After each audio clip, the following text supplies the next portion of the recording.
صحیح حدیث میں موجود ہے کہ ایک بندہ جو ضرورت مند نہیں ہے، اس کے باوجود وہ لوگوں سے سوال کرتا ہے قیامت والے دن، اس حالت میں آئے گا کہ اس کے چہرے پر گوشت نہیں ہوگا. جبکہ دوسری طرف رسول اللہ صلی اللہ علیہ وسلم فرماتے ہیں بطور خاص ان لوگوں کے بارے میں جو صحیح معنی میں ضرورت مند ہیں، اور ان پر خرچ کرنے کے حوالے سے آپ نے فرمایا کہ انما تنصرون وترزقون بضعفائکم، تمہیں اللہ تعالیٰ کی طرف سے رزق اور مدد تمہاری صرف اس وجہ سے کی جاتی ہے کہ تم ضعفاء پر اور کمزوروں پر خرچ کرتے ہو. یعنی علیہ الصلوۃ والسلام کی زبانی کہ سب سے پہلے تمہارے گناہ بخش دے گا. یرسل السماء علیکم مدرارا، استغفار کرنے سے اللہ رب العزت تمہارے اوپر آسمانوں کو برستا ہوا بھیجے گا، یعنی رحمت کی بارشیں نازل فرمائے گا. وَيُمْدِدُكُمْ بِأَمْوَالٍ، اللہ تمہاری مالوں کے ساتھ مدد فرمائے گا. وَبَنِينَ، تمہاری بیٹوں کے ساتھ اولادوں کے ساتھ مدد فرمائے گا. وَيَجْعَلْ لَكُمْ جَنَّاتٍ وَيَجْعَلْ لَكُمْ أَنْهَارًا، اور تمہیں قیامت والے دن اللہ رب العزت نہروں کا اور جنتوں کا وارث بنا دے گا. اور انسان کو کیا چاہیے؟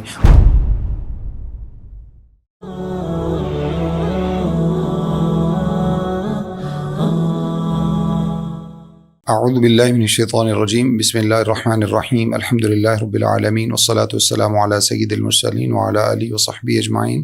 ومن تبعہم بإحسان الی یوم الدین. رمضان المبارک میں خلاصہ مضامین قرآن مجید کے حوالے سے آج ہماری 29ویں نشست ہے، جس میں انشاءاللہ تعالی ہم 29ویں پارے کے مضامین کا مختصر طور پر خلاصہ اور جائزہ آپ کے سامنے رکھیں گے. اللہ رب العزت سے دعا ہے کہ اللہ رب العزت مجھے اور آپ سب کو، سننے والوں اور دیکھنے والوں کو، سب کو اللہ رب العزت قرآن مجید کے ساتھ اپنے تعلق کو بہت گہرا اور مضبوط بنانے کی توفیق عطا فرمائے، اور رمضان المبارک کی بابرکت ساعتوں سے صحیح معنی میں استفادہ کرنے کی توفیق عطا فرمائے. 29ویں پارے میں سب سے پہلے سورۃ الملک ہے، جس سورت کی 30 آیات ہیں. صحیح حدیث میں موجود ہے کہ رسول اللہ صلی اللہ علیہ وسلم نے ارشاد فرمایا کہ قرآن مجید میں ایک سورت ہے جس کی 30 آیات ہیں، جو شخص اس کو پڑھے گا وہ عذاب قبر سے محفوظ ہو. رات کو سوتے وقت اس کو پڑھے گا وہ عذاب قبر سے محفوظ رہے گا. اسی طرح سے جامع ترمذی کی روایت ہے کہ رسول اللہ صلی اللہ علیہ وسلم رات کو سوتے وقت سورہ سجدہ اور سورۃ الملک کی تلاوت فرمایا کرتے تھے. اسی سورت کی آیت نمبر 2 میں اللہ رب العزت نے انسان کا مقصد تخلیق ذکر کیا ہے، اور خاص طور پر موت اور حیات کو، زندگی اور موت کو پیدا کرنے کا مقصد ذکر کیا ہے. الذی خلق الموت والحیات لیبلوکم ایکم احسن عملا وهو العزیز الغفور. وہ اللہ رب العزت جس نے موت کو اور زندگی کو اس لیے پیدا کیا ہے تاکہ وہ تمہیں آزمائے کہ تم میں سے عمل کے اعتبار سے اچھا کون ہے، زیادہ نہیں اچھا. یعنی زیادہ اعمال کس کے ہیں، اللہ رب العزت کو یہ مقصود نہیں ہے. اللہ تعالیٰ کو یہ مقصود ہے کہ اعلیٰ اور بہترین کوالٹی وائز کس کے اعمال زیادہ اچھے ہیں. اس کا مطلب ایک تو فرائض ہیں جو ہر شخص کو ہر صورت میں ادا کرنے ہی ہیں، اس کے علاوہ نوافل میں، قرآن مجید کی تلاوت میں، سخاوت میں، ان تمام چیزوں کے اندر اللہ رب العزت کو یہ مقصود نہیں ہے کہ کوئی شخص جو ہے وہ اعمال کرنے کے انبار لگائے، بلکہ صحیح حدیث میں موجود ہے، آپ صلی اللہ علیہ وسلم نے ارشاد فرمایا کہ 2 رکعت جو خشوع و خضوع کے ساتھ پڑھی جاتی ہیں اور حضور قلبی کے ساتھ پڑھی جاتی ہیں، وہ پوری رات کی عبادت سے اللہ رب العزت کو زیادہ محبوب ہوتی ہیں. تو اس لیے اللہ رب العزت نے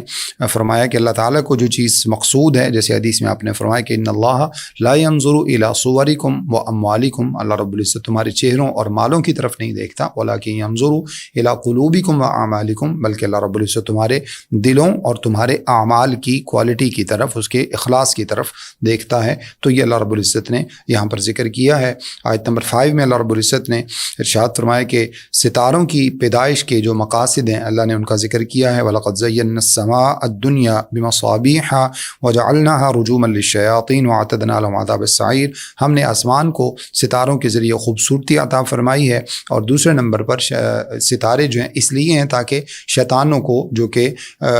فرشتوں کی باتیں سننے کی کوشش کرتے ہیں، وہ فرشتے جب آپس میں اللہ تعالیٰ کی طرف سے احکامات ملنے کے بعد ڈسکشن کرتے ہیں اور کس طرف کس کی ڈیوٹی لگی ہے اس طرف جانے کی، جب وہ آپس میں مشاورت کرتے ہیں تو بعض شیاطین ان کی باتیں سننے کی کوشش کیا کرتے تھے. تو اللہ رب العزت نے فرمایا کہ ستارے جو ہے وہ ان کو مارنے کے کام آتے ہیں. جیسے فاتبعہ شہاب ثاقب، شہاب ثاقب کے بارے میں اللہ رب العزت نے ذکر کیا ہے. اللہ نے فرمایا شیاطین کے لیے اللہ رب العزت نے جہنم کی آگ کو تیار کر رکھا ہے. اس کے بعد اللہ رب العزت آیت نمبر 10 اور 11 میں ارشاد فرماتے ہیں کہ اہل جہنم جو ہیں وہ قیامت والے دن اس بات کا اعتراف کر لیں گے کہ یقیناً ہم سے ہی زیادتی ہوئی ہے. اللہ تعالیٰ نے فرمایا کہ وہ کہیں گے وَقَالُوا لَوْ كُنَّا نَسْمَعُ أَوْ نَعْقِلُ مَا كُنَّا فِي أَصْحَابِ السَّعِيرِ. اگر ہم دنیا کے اندر صحیح معنی میں اس بات کو توجہ سے سن لیتے، کیونکہ سنا تو ہوگا لیکن دل سے نہیں سنا ہوگا،